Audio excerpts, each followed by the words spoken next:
ایک بادشاہ تھا محمود غزنوی رحمۃ اللہ علیہ. اس بادشاہ نے ارادہ کیا کہ میں اپنی رعایا کے حالات معلوم کرنے کے لیے میں نکلوں اور رعایا کے حالات معلوم کروں، چونکہ نبی کریم صلی اللہ علیہ وسلم نے یہ ذمہ داری حکمرانوں پر رکھی ہے کہ اپنی رعایا کی خیر خبر لیں.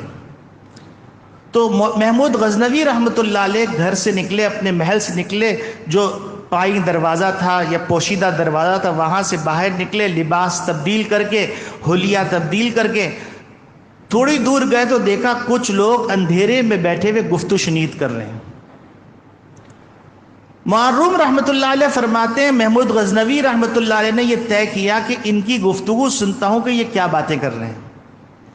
تو کہنے لگے کہ وہ ان کے ساتھ بیٹھ گئے. یہ در حقیقت ڈاکوؤں کا ٹولہ تھا.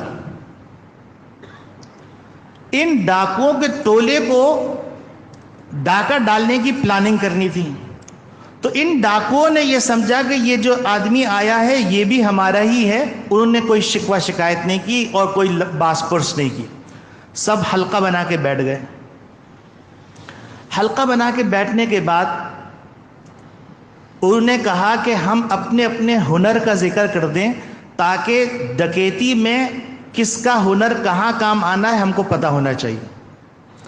تو ایک ڈاکو نے کہا بھائی میرا ہنر تو یہ ہے کہ کتا اگر بھونکتا ہے تو میں پہچان لیتا ہوں کتا کہہ کیا رہا ہے.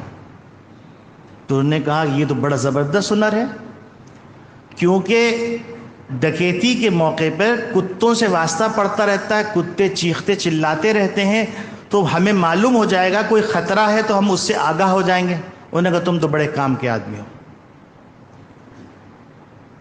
پھر دوسرے نے کہا کہ میرا ہنر یہ ہے کہ میں مٹی سونگ کے بتا دیتا ہوں کہ خزانہ کہاں دفن ہے.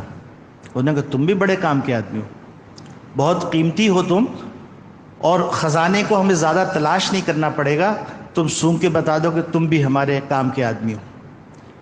تیسرے ڈاکو نے کہا کہ میرے اندر یہ اللہ نے صلاحیت دی ہے کہ میں نقب لگا دیتا ہوں، مضبوط سے مضبوط پتھر ہے اس کو نکال دیتا ہوں.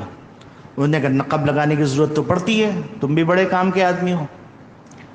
تو چوتھے نے کہا کہ میری صلاحیت یہ ہے کہ میں کمن ڈالتا ہوں، جتنی اونچی بھی اونچائی ہو میں کمن وہاں ڈال کے اس کمن کے ذریعے سے پھلانگ کے دوسری طرف اتر جاتا ہوں. انہوں نے کہا تم تو بالکل گرو ہو، ہمارے بڑے قیمتی آدمی ہو. پانچویں نے کہا کہ میری خصوصیت یہ ہے کہ میں رات کی تاریکی میں جس کو دیکھ لیتا ہوں اس کو صبح پہچان لیتا ہوں. اب محمود غزنوی کی باری آئی. محمود غزنوی رحمۃ اللہ علیہ فرمائے لگے کہ میری خصوصیت یہ ہے کہ جب کسی کو پھانسی کے پھندے کی طرف لے جایا جا رہا ہوتا، اگر میں نے داڑھی ہلا دی تو اس کے پھانسی کا حکم منسوخ ہو جاتا. انہوں نے کہا بس آپ ہی ہمارے گرو ہوئے، کیونکہ سب سے زیادہ خطرناک معاملہ ہوتا ہے پکڑ کا اور اس میں جان بھی چلی جاتی ہے، تو لہٰذا آپ گرو ہوئے. اب چلیں ڈکیتی مانتے ہیں. اب اتنا زبردست ہمارا کورم ہے، اتنا زبردست گروہ ہے کہ اب ہم کو چاہیے کہ ہم محمود غزنوی کے خزانے پہ ڈکیتی ماریں تاکہ جو ساری زندگی نسلیں آرام سے کھائیں. اب یہ لوگ وہاں سے چلے، ہر ایک نے اپنی اپنی ہنر بندی دکھائی. اس نے نقب لگانے والے نقب لگایا، اور جو ہے اس سے پہلے کتے بھونکنے لگے. تو جب کتے بھونکنے لگے تو انہوں نے کہا ہاں کہاں ہو تم جو کتے کی آواز کو پہچانتے ہو؟ تو اس نے کہا یہ کتے کہہ رہے ہیں کہ محمود غزنوی تمہارے ساتھ ہے. تو نے کہا تم پاگل ہو، تم نے کبھی کسی کتے کی بات سمجھی بھی ہے؟ محمود غزنوی بادشاہ ہم ڈاکوؤں کے ساتھ کہاں سے ہوگا؟ اس کا خوب مذاق اڑایا.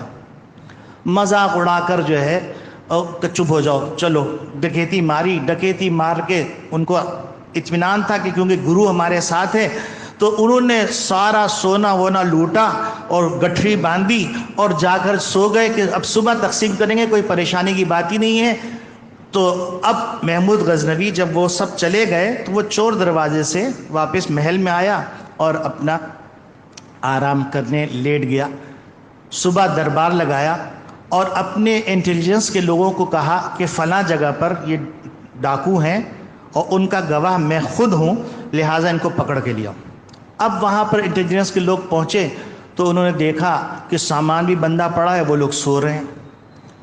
اب چھاپا بالکل پرفیکٹ تھا، پکڑے گئے۔ پکڑے جانے کے بعد وہ وہاں سے لائے محمود غزنوی کے دربار میں، تو محمود غزنوی نے کہا چونکہ میں اس کا عینی گواہ ہوں لہٰذا ان سب کو پھانسی دے دی جائے۔ اب تو سب کے رنگ فق اور جو ہے کپ کپی طاری ہو گئی۔ اب ان کو لے جانے لگے تو وہ آدمی جو رات کی تاریکی میں پہچانتا تھا، اس کے منہ پر کبھی ہیبت طاری ہوتی اور کبھی راحت اور سکون کا اثر آتا۔ ہیبت اس لیے ہوتی ہے کہ پھانسی کا فیصلہ ہے، راحت اور سکون اس لیے کہ وہ پہچان چکا تھا کہ جو چھٹا آدمی تھا وہ محمود غزنوی ہے۔ تو اس نے جو ہے کہا کہ بادشاہ سلامت، ہم سب نے اپنے اپنے ہنر کا مظاہرہ کر لیا، ہماری جان نکلی جا رہی ہے، ہم اپنے گناہوں سے توبہ کر چکے ہیں، آپ ذرا داڑھی ہلا دیجئے تاکہ ہماری جان بچ جائے۔ تو محمود غزنوی مسکرائے اور انہوں نے داڑھی ہلائی تو ان کی جان کی خلاصی ہو گئی۔ تو معروم رحمۃ اللہ علیہ اس واقعے کو بیان کر کے فرماتے ہیں کہ اللہ رب العالمین کہہ رہے ہیں کہ وَهُوَ مَعَكُمْ، اللہ ہر وقت تمہارے ساتھ ہے، تم جو کچھ کر رہے ہو وہ دیکھ رہا ہے، وہ عینی گواہ ہے۔ تو اللہ رب العالمین اپنا تعارف کرتے ہوئے کہتے ہیں وَهُوَ مَعَكُمْ، اللہ تمہارے ساتھ ہے، اور تم جو ہے اس بات کا اگر استحضار کر لو گے تو پھر تمہارا یہ استحضار جس طریقے سے ان 5 آدمیوں کا کوئی ہنر کام نہیں آیا، تو اسی طریقے سے دنیا کا تمہارا کوئی ہنر کام نہیں آئے گا اگر تم نے جو ہے اللہ کی معرفت حاصل نہیں کی۔